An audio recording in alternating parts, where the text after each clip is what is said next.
Imagine as a parent that you do everything you can to keep your children safe, only to realize that you're the one hurting them. And that's exactly what happens with parental alienation. That's what we're going to talk about today. So, those who don't know me, my name is Danielle C. Baker. I am the founder and CEO of Being Connected. I'm also a registered early childhood educator with 20 years of experience in the field. I help parents and educators navigate this hard reality of raising children and helping them develop to their full potential. Now, don't get it twisted when you work with me. We're putting the child's needs first. So you're going to have to put your ego and pride aside, especially with this episode, because this one is a hard one.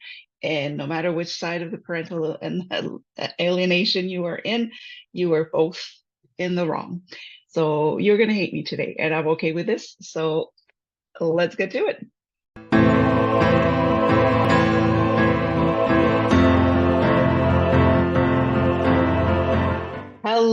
Hello, hello. Welcome to the Talk to Danielle podcast. I am your host, Danielle C. Baker. And before we get started, be sure to like, follow, and subscribe to whichever channel you are listening or watching from. And of course, with season two, this episode is brought to you by the Self Esteem Doctor Online Academy with the amazing Dr. Simone Alicia. There's a wealth of resources in there to help with your child's self-esteem, confidence, and everything that helps your child is wonderful. I'm going to add the link in the description and in the comments as well, so you can check that out.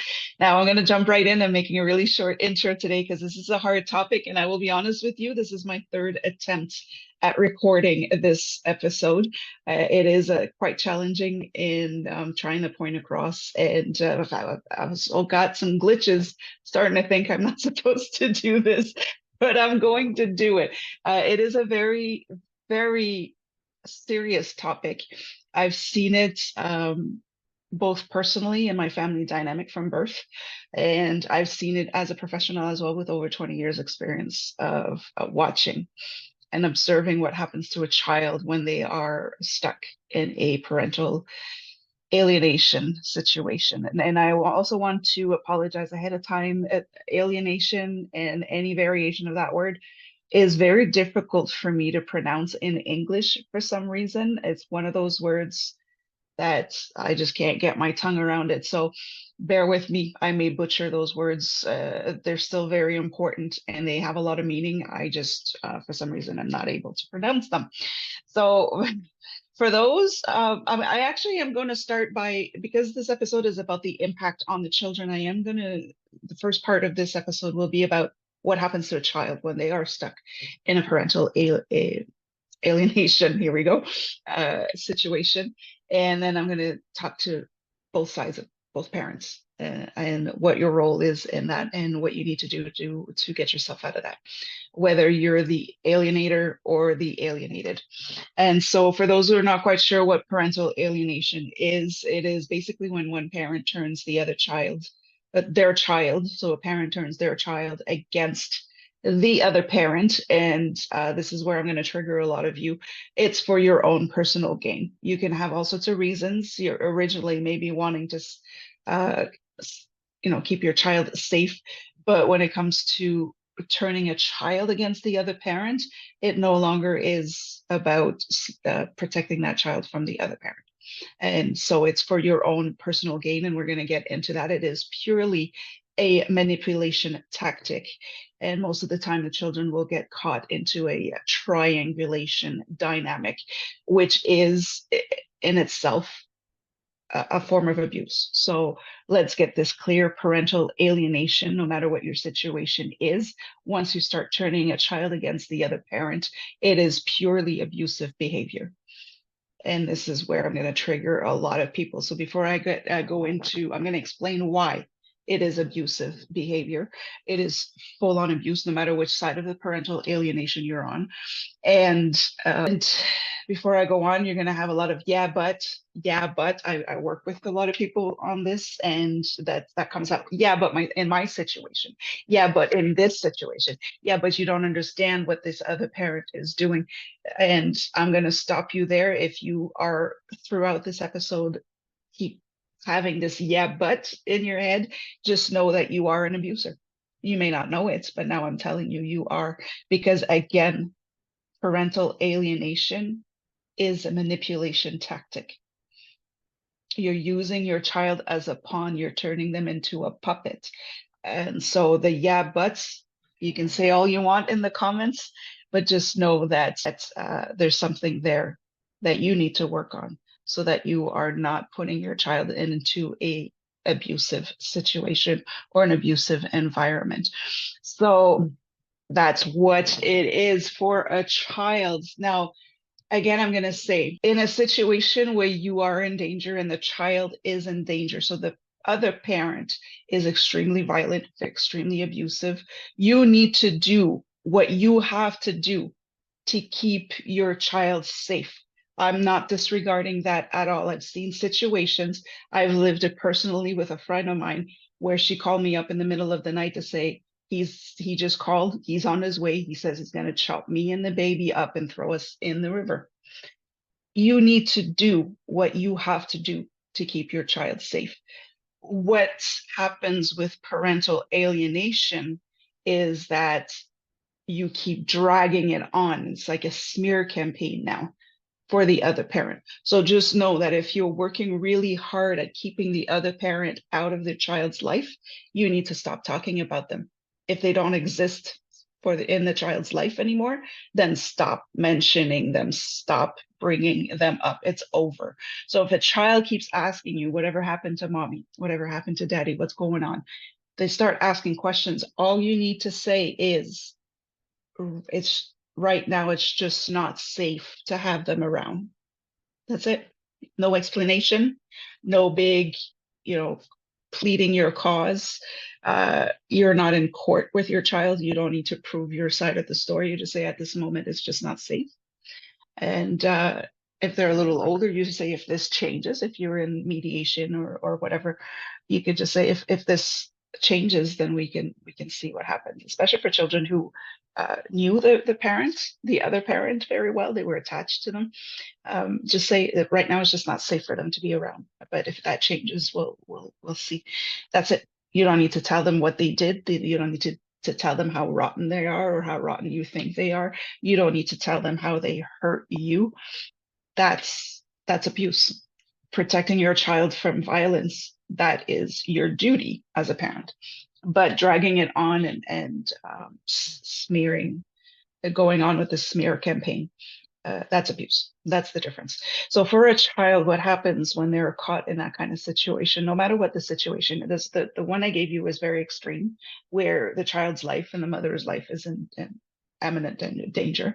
It could also just be a infidelity situation where the one that was cheated on is now very hurt and bitch feels betrayed, and they just can't cope with it. And that's how to protect themselves and their pain. They just try and shut that other parent down. No matter the situation, you have to understand, and this is scientifically proven. It's in all of the psychology textbooks. A child cannot see fault in an adult. So for children, that's why they're very easy targets when it comes to abuse, is that for children, adults are perfect. They're the ones taking care of them. They're the ones keeping them alive. So there's this natural instinct of survival makes them believe that this adult can't do any wrong because they're the reasons why they're alive. They feed them, if you're a child, the adult feeds you, they care for you, they fix your boo-boos, they give you love and affection. And a child sees that as a superhero. So if they can't see any wrong, the adult could be into substance abuse, it could be uh, like I said, aggressive or violent. There's that there's nothing wrong with the adult. So obviously there is something wrong. So they go inward and they automatically believe that it's their fault.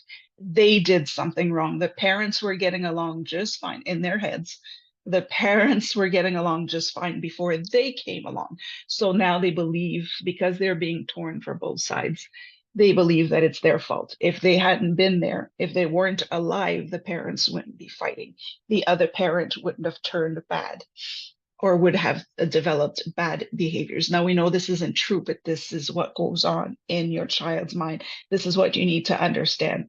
No matter what you say or do about the other parent, they're going to think it's their fault. They're going to think that it's on them.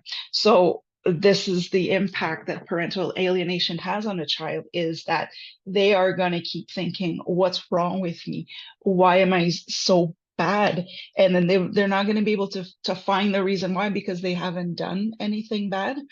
So they're going to think they're the most rotten person in the world. And you know what that does to a child on a emotional level, on a social level, and even in a cognitive level. Because if a child is not well, the brain cannot function fully. So the developmental phases are going to slow down and they're going to shut down. So it affects the child on every level of development. I'm going to go through that a little bit more when I talk to the parents. So this is the first thing, is you have to understand that for a child, an adult is perfect. They're superheroes. They can't do no wrong. So if something is wrong, and in this situation, there's clearly something wrong, because the parents are constantly fighting, the families involved. They may have had to be pulled out of the family home for a while. So they really think that they're the worst people in the world and that they shouldn't be here. So this is what you're doing to your child, no matter what side you're on. Okay. You have to also understand that once you start into this parental alienation, when you're starting to turn your child against the other parent, you have now created a very unsafe environment for the child, because now they think that they're the worst people in the world because they created this situation. It's not true, but this is what they believe. But also, you have to understand that your child is part of that parent. They are half of that parent. So everything that you say that is wrong with the other parent, you're telling your child that that's what's wrong with them. So you have to understand what you're doing to your child when you're trying to prove your cause. When you're creating this dynamic of, I'm no good, this other parent is good, no good, that means I'm no good to the core genetically. Now you're making them believe that they're no good, but they also don't feel safe because they see your outbursts, they feel your energy. You keep telling them that the other parent will hurt them. So now you put them into an emotional and psychological warfare. And it's not safe. They don't feel safe. They're afraid that you're going to get upset, because every time something has to do with the other parent, you could go in a rage, you can get upset, you go completely silent. Uh, those kind of behaviors, the children again are not going to feel safe around you. They're not going to feel safe at home with you, and so it's very counteractive. Um, you in your mind, you're protecting that, you're trying to protect your child from the danger, which is the other parent, but now you become the danger on a different level. So that's very, very difficult for a child to deal with when when they get into an unsafe situation. Like I mentioned earlier, with their development, they go into survival mode, which is a different part of the brain that starts functioning, because they feel in danger, they don't feel safe. They go into very instinctive behaviors. So the brain can't develop, they can't think straight, they can't express their emotions properly. And so you're creating some extremely long-term traumas for this child in the name of trying to to save him, to save the child. And this is where it's abuse. That's where the abuse comes from. You've created an unsafe environment. There's a lot of fighting. There's a lot of verbal shouting. Um, the whole dynamic is not good. It's not a safe environment. So that's where it becomes abusive. It is abusive behavior towards your child, even though you don't realize it. That's why I have to tell you what's happening there. So this is what it is. There's those three things. There's a lot more, but I'm leaving you with those three things when it comes to the impact on the child, is that the child cannot see fault in an adult. Adults are perfect. So if there's something wrong, if one adult became bad, first of all, they can't understand that there is a one good parent and one bad parent, because they don't experience the other parent the way you experience it. You're in conflict with that parent. The child isn't. So they still see the love. They still feel that love from the other parent. And there are also that parent. They are half of it. You need to leave your child out of your conflict. They didn't choose to procreate. You're the one who chose to procreate with this individual. It's not the child's fault. So leave your child out of it with whatever it is. Like again, if they are in danger, you pull them out, yes, but you don't need to be talking about that rotten parent for the next 3 decades. This is what I'm getting at. So adults can do no fault. The environment is now unsafe. You've created this unsafe environment, and they are half that parent. So everything you say about that parent, they believe that that's what you think of them. Again, very abusive. Those are the main impacts, and this will carry through. This is some very traumatic, deep-rooted childhood traumas, some childhood wounds. So they will carry that well into their adult years. They will need some help in the mental health field to overcome this. So this is the impact you have on your child when you decide to play that game. Now I'm going to talk to the alienator. So the parent that is trying to shut the other parent out of the child's life, that is trying to turn the child, to get the child to see how horrible the other parent is, right? So well, I said this earlier when I was explaining with the impact on the child, but you need to leave your child out of this, okay? This has nothing to do with your child. The conflict that you have with the other parent is between you and the other parent. The child has nothing to do with this, unless, again, it is for safety reasons, but you leave your child out of this. You do not trash talk the other parent to your child. You do not try to prove to them why they shouldn't be around, why they shouldn't be talking to them, why they shouldn't care about them. And you should certainly not, whenever they kind of trigger you, should never, ever, ever say that they are just like that parent. So leave your child out of it. This is a you problem. Remember that. This is a you problem. Leave your child out of it.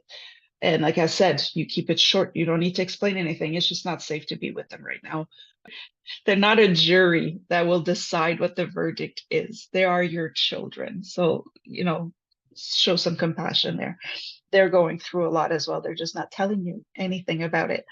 So, like I said earlier as well, if you chose to you're choosing to cut the other parent out of the child's life, then you have no business talking about them. They don't exist anymore, right?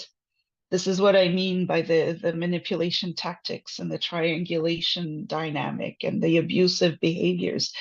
If you're cutting a parent out of a child's life, their names shouldn't even come out of your mouth anymore. They don't exist anymore. So why are you still talking about them? That's what you need to ask yourself. Okay. What you also have to understand, and this is where I'm going to trigger you a lot, and it's going to hurt because I know every situation is different. Just remember that I've been through this as a child. I have seen it growing up in my community, what happens when the parents are going at it. And I've seen it professionally in families, what that does to a child and how the parents look as a third party.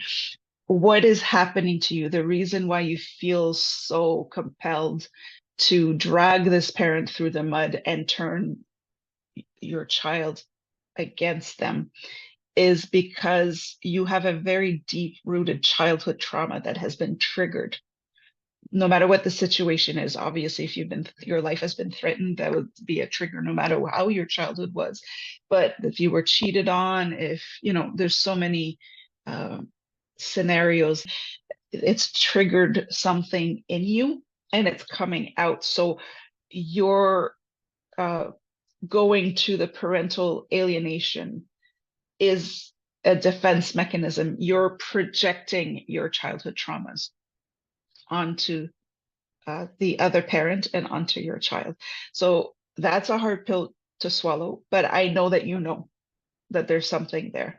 Doesn't matter what kind of childhood you have, if that's your go-to, there was something there. So get the support that you need to get over that, so that you're not passing that on to your child and expecting your child to clean up that mess, and then just creating this generational pattern. And this is what I do. I break patterns, I break cycles. So let it end with you. If you're in that situation, try the best that you can.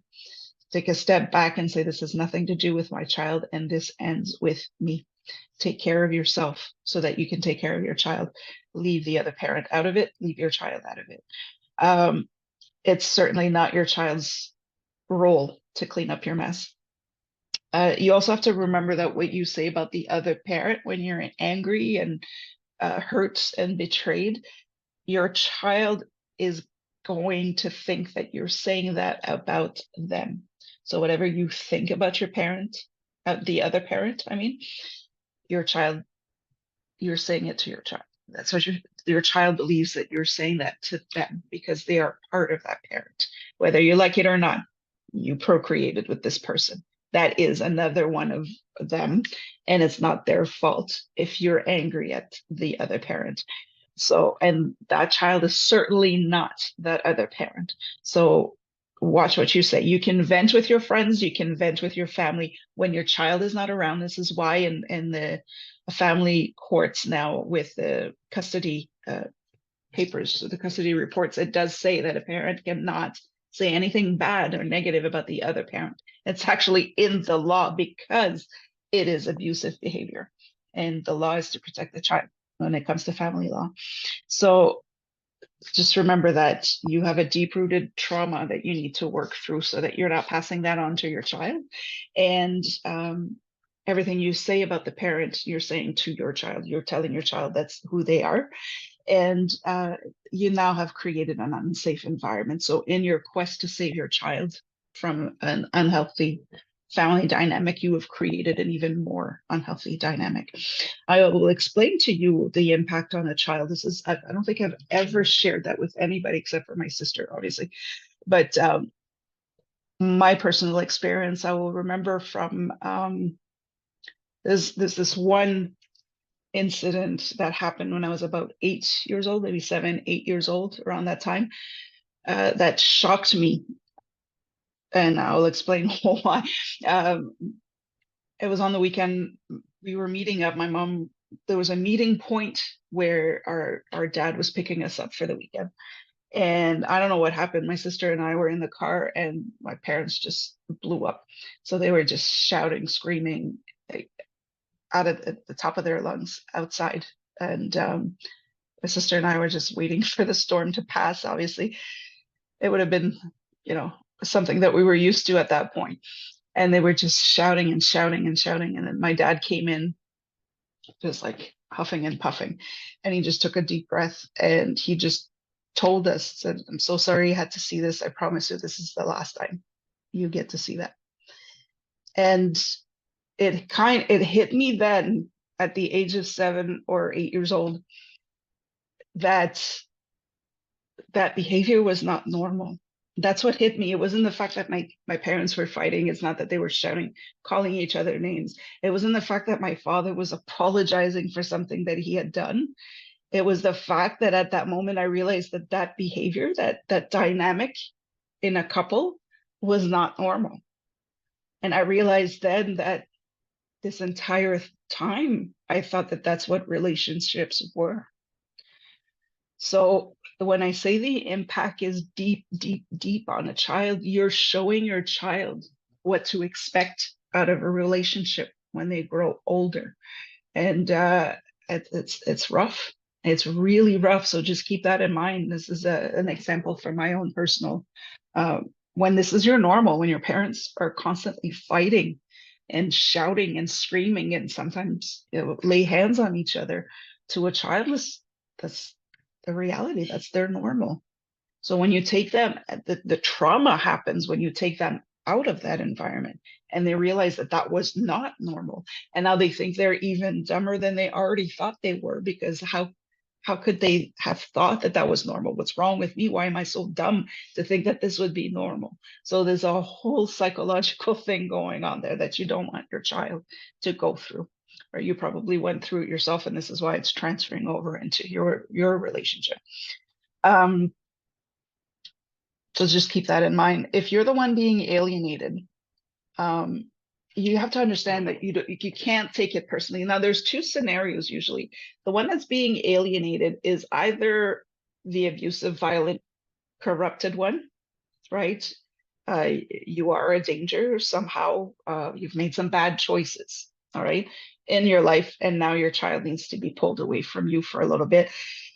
Or you are the good parent, and the bad parent is just manipulating the child to go against you. So if you're in a toxic relationship, you're trying to get out of the parent that's toxic, could be using your child against you to keep you into that toxic environment because they need you as a supply. So there's two situations there. When you're alienated, doesn't mean that you are the one that's bad for the child. It just means that you're the one that's being shunned from your child's life right now.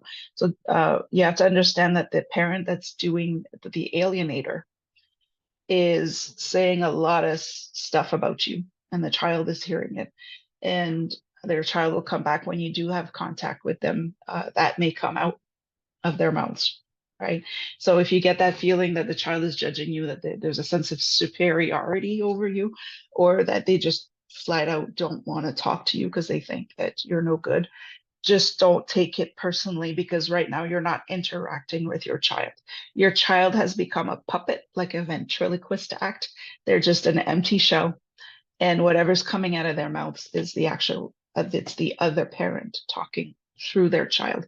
They have conditioned, they have groomed, and they have brainwashed their child into saying these things to get to you. So don't take it personally. At that point, you are not interacting with your child. It's not your child that's in front of you. And that's the most devastating thing once you realize it, that your child is no longer your child.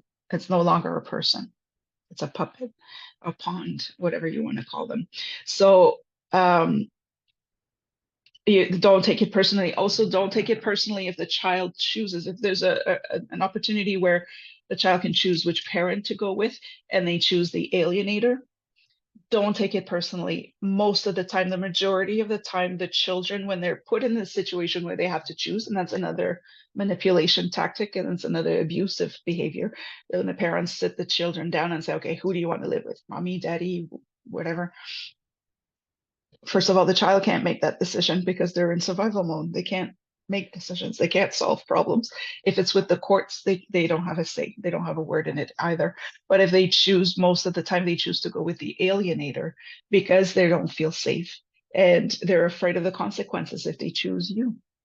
They're afraid that if they choose you, the alienator is just going to go even angrier, and they're afraid of that. They're in survival mode right now, so they're doing everything they can to stay as safe as possible. So that's why they will choose the alienator. The other thing that's going to happen too is they probably are doing it to protect you. So imagine that your child now feels like it's their duty to clean up your mess. Okay, so this is the impact that has on the other side. They will choose the alienator because they're afraid that if they choose you, you will get into even more trouble. And so they will take the hit, they'll take the bullet for you. Imagine that dynamic, right? It's a whole other picture now, isn't it? So don't take it personally. Your child is just trying to protect themselves and protect you. Um, don't give up on them. That's going to be hard for you to hear your child call you whatever names they're going to call you, to your child to refuse to take your call, your child's ghosting you, not replying to your texts, um, saying to your face that they hate you, that you're the worst thing on the planet.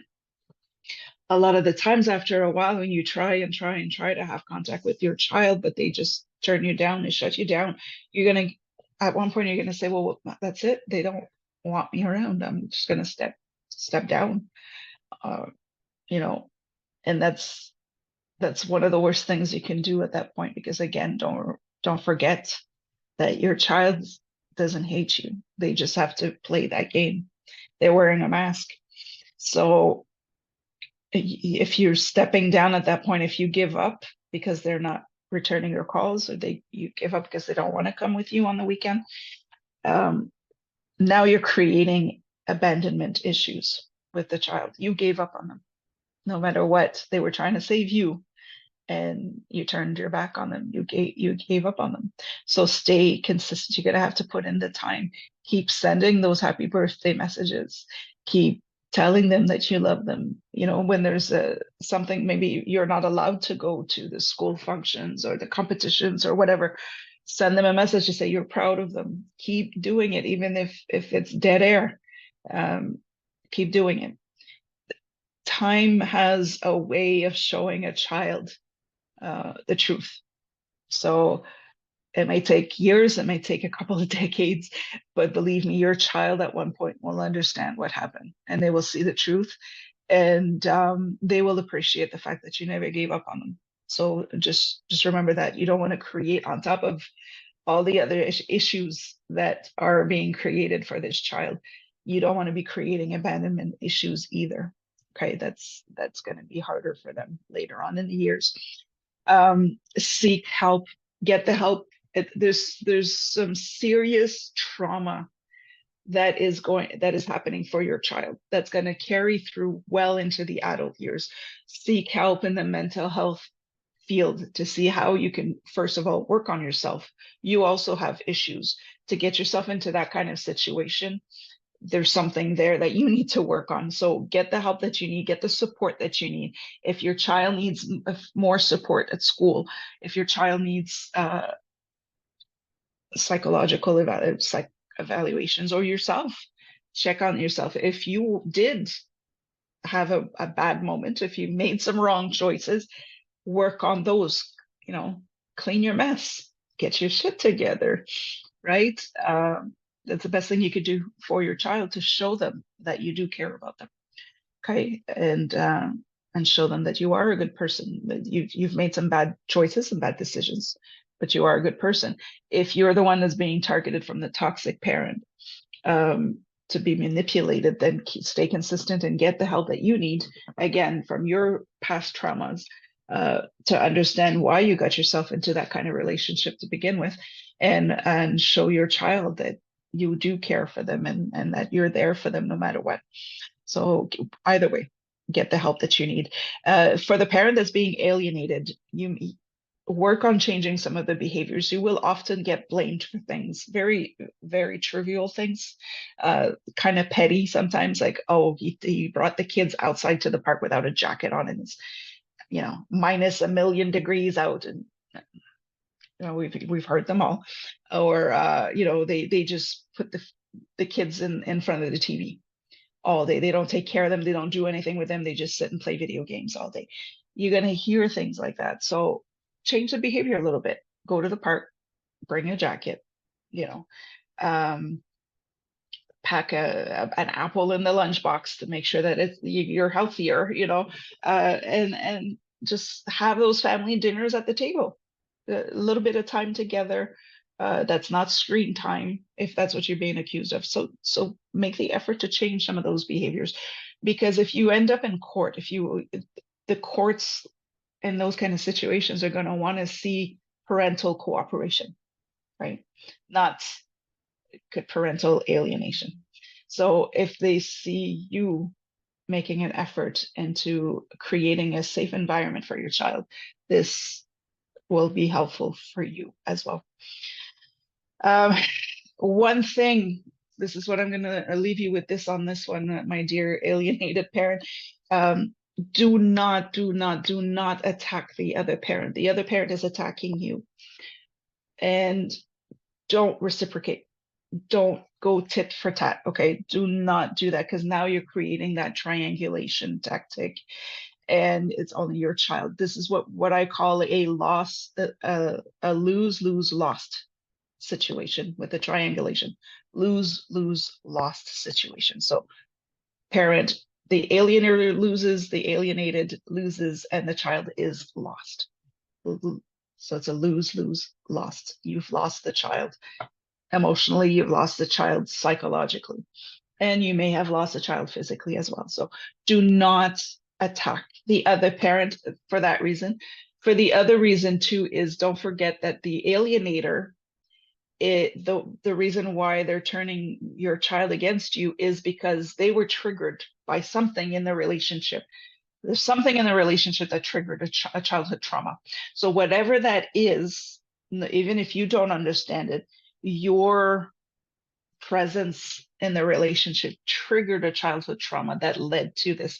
So by you attacking the other parent, you are feeding that trauma, you're feeding that wound, and you're going to escalate things even further. So take those deep breaths, do like the other side, and just, when you need to vent, vent at your friends, at your family, the ones you can trust when your child is not around, but do not turn and do not match the other parent's energy ever. It's not going to go well for you on either side. You're just making things even worse for you. Um, and if possible, avoid another relationship until that's resolved. And I'm going to say why, because a lot of the times, most of the time, the parental alienation happens because one of the parents cheated, right, was unfaithful. So there's already a third party involved, and that's what triggered the whole thing. The parent that was cheated on is hurt, is betrayed, and now they don't want their child anywhere near this third party, this home wrecker. So your partner, your new person is now also a target. And if you're going through it single, but you meet somebody along the way, I would hold off. I highly recommend that, and it's also recommended by the courts because they will become a trigger, and that takes a really big toll. That's some heavy stuff here. So somebody coming into a relationship, no matter how much you warn them, shit gets real quick. So it's better to just stay back for a little bit until it's resolved, and then you can move on. It's easier. And then saying, and don't do it. If you have to do it, do it. But just it's going to make things harder for you and your child and your new person. So keep that in mind. And I'm going to end that with a message to both parents. So the alienator and the alienated. Just doing everything you can to get your child out of that situation is not the same as going into a power struggle with the other parent. So when I said earlier, you do what you have to do to keep your child safe versus I'm going to use my child to piss off this other parent because I need that attention, I need that validation, and I'm just miserable. That's not the same. So it's a power struggle. Now the child is going to be ripped in half. You've both have become narcissistic parents. That's what it is. So the child is being ripped in two by narcissistic parents. And that's what I mean by the lose lost situation. The child is lost for life. There's some serious trauma going on there. So just keep that in mind. Get your shit together. I usually don't swear on my podcast, but for something like this, it's really serious. Get your shit together. Both of you, come on. You're grown adults. You don't need to go that far. Yes, you're separating, your relationship is a failure. Your child has nothing to do with it. So leave your child out of it. Do what you need to do to start your lives over, but leave your child out of it, right? So get your stuff together, clean up your mess so your child doesn't feel the need to clean it for you when they don't even understand what's going on, okay? Don't make them believe that it's their mess. That's what I'm saying. And take responsibility for the role that you have in the abuse. You are both putting your child in the situation, abusive situation, whether you're alienated or you're the alienator. You're both taking part in this abusive behavior towards your child. So take responsibility for your role in it, no matter whatever happened, and leave your child out of it. So I'm going to leave you with that. I know this is really heavy. It's really hard. And I'm sending you lots of love. I'm sending your child lots of love. And if you need any more information, like I said, every situation is different. I've seen way too many situations in this case. And reach out. I could do a Q&A. I could do a live session to go into a little bit more details, but I'm definitely there for you. And most importantly, I'm there for your child. So I'll leave you with that. Don't forget to like, subscribe, and follow to whichever channel you're listening or watching from. And don't forget to check out the Self-Esteem Doctor Online Academy. Um, Absolutely amazing resources that can help you with this situation as well. Until then, stay safe, stay awesome, and we'll talk soon.